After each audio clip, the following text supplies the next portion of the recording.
বন্ধুরা কেমন আছেন সবাই? শম্পার অক্সিজেন চ্যানেলে সবাইকে স্বাগত জানাই। আজকে তাও প্রায় 20-22 বছরের পুরনো একটা বগনভেলিয়া গাছ, সেটাকে আজকে রিপোর্ট করব। তো তার জন্য একটা 12 ইঞ্চি টব নিয়ে নিয়েছি, মাটির টব।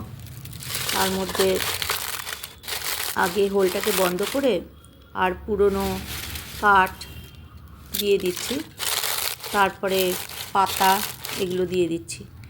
কেন এই পুরনো কাঠ দিলাম?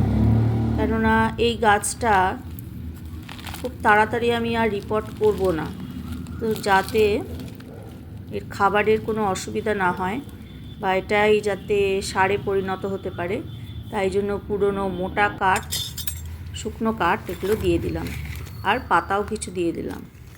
দিয়ে এবারে পাশের থেকে ভার্মি কম্পোস্ট আর নিম খোল আর মাটি, গার্ডেন সয়েল, এটা মিলিয়ে চারপাশ থেকে ভরে দিলাম ভালো করে। এইবারে ভর্তি করে গাছে জল দিয়ে দেব। আর এই গাছটা আমাকে প্রচুর ফুল দেয়, তো তারও একটু বিশেষ কেয়ার নেওয়া দরকার। তো এইভাবে পার্মানেন্ট গাছগুলোকে এভাবেই কেয়ার করতে হয়, মাটির নিচে একটু ভালোভাবে সার দিতে হয়। আজকের মতন এটুকুনি, টাটা।